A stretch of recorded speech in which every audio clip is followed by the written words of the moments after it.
Morning everyone, मेरा नाम किरणदीप है। मैं 10वीं जमात ਦੀ ਵਿਦਿਆਰਥਣ ਹਾਂ। ਮੈਂ ਇੱਕ ਵਾਲ ਸ਼ੋਪੀਸ ਤਿਆਰ ਕੀਤਾ ਹੈ ਜਿਸ ਵਿੱਚ ਅਸੀਂ ਇੱਕ ਗੱਤੇ ਤੇ ਥ੍ਰੈਡ ਨੂੰ ਲਪੇਟ ਕੇ ਉਸ ਉੱਪਰ ਮਿਰਰ ਲਗਾਏ ਹਨ। ਇਸ ਨੂੰ ਅਸੀਂ ਘਰ ਵਿੱਚ ਦੀਵਾਰ ਤੇ ਟੰਗ ਕੇ ਯੂਜ਼ ਕਰ ਸਕਦੇ ਹਾਂ।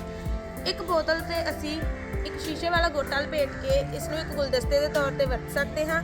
ਦੂਸਰੀ ਬੋਤਲ ਉੱਤੇ ਅਸੀਂ ਕਲੇ ਨਾਲ ਆਰਟ ਕੀਤੀ ਹੈ ਜਿਸ ਉੱਪਰ ਅਸੀਂ ਕਲਰ ਕਰਕੇ ਇਸ ਵਿੱਚ ਵੀ ਫੁੱਲ ਰੱਖੇ ਹਨ ਜਿਸ ਨੂੰ ਅਸੀਂ ਗੁਲਦਸਤੇ ਦੇ ਤੌਰ ਤੇ ਯੂਜ਼ ਕਰ ਸਕਦੇ ਹਾਂ। Thank you. Good morning everyone, मेरा नाम प्रज्ञा है। मैं 9वीं क्लास ਦੀ ਵਿਦਿਆਰਥਣ ਹਾਂ।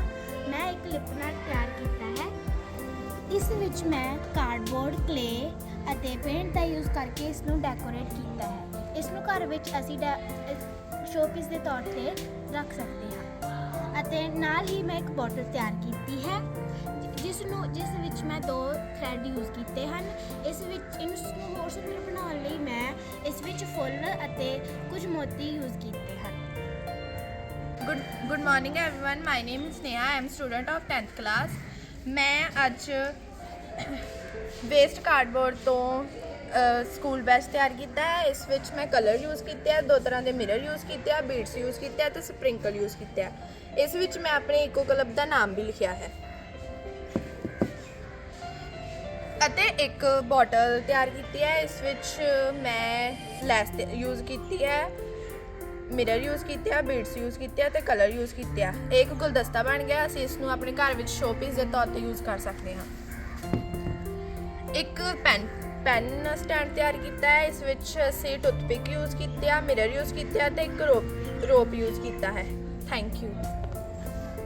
ਗੁੱਡ ਮਾਰਨਿੰਗ ਐਵਰੀਵਨ, ਮੇਰਾ ਨਾਮ ਮਨਪ੍ਰੀਤ ਕੌਰ ਹੈ। ਮੈਂ 9ਵੀਂ ਜਮਾਤ ਦੀ ਵਿਦਿਆਰਥਣ ਹਾਂ।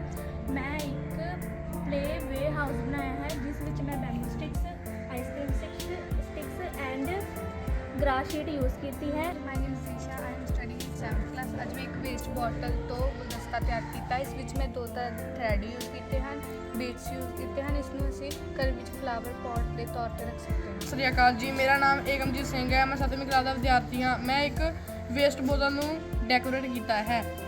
ਮੈਂ ਇਸ ਵਿੱਚ 3 ਕਲਰ ਦੇ ਥ੍ਰੈਡ ਯੂਜ਼ ਕੀਤੇ ਹਨ ਅਤੇ ਬੀਡਸ ਯੂਜ਼ ਕੀਤੇ ਹਨ ਤੇ ਫਲਾਵਰ ਯੂਜ਼ ਕੀਤਾ ਤੇ ਕਲਰ ਕੀਤਾ ਹੈ ਯੂਜ਼। ਸਤਿ ਸ਼੍ਰੀ ਅਕਾਲ, ਮੇਰਾ ਨਾਮ ਮਨੀਸ਼ਾ ਕੁਮਾਰੀ ਹੈ। ਮੈਂ 7ਵੀਂ ਜਮਾਤ ਦੀ ਵਿਦਿਆਰਥਣ ਹਾਂ। ਮੈਂ ਇੱਕ ਬੋਤਲ ਨੂੰ ਸਜਾਇਆ ਹੈ। ਇਸ ਵਿੱਚ ਅਸੀਂ ਕਲਰ ਯੂਜ਼ ਕੀਤਾ ਤੇ ਕਲੇ ਯੂਜ਼ ਕੀਤਾ ਤੇ ਇਸ ਨੂੰ ਜ਼ਿਆਦਾ ਸਜਾਉਣ ਲਈ ਅਸੀਂ ਇਸ ਵਿੱਚ ਫੁੱਲ ਯੂਜ਼ ਕੀਤਾ।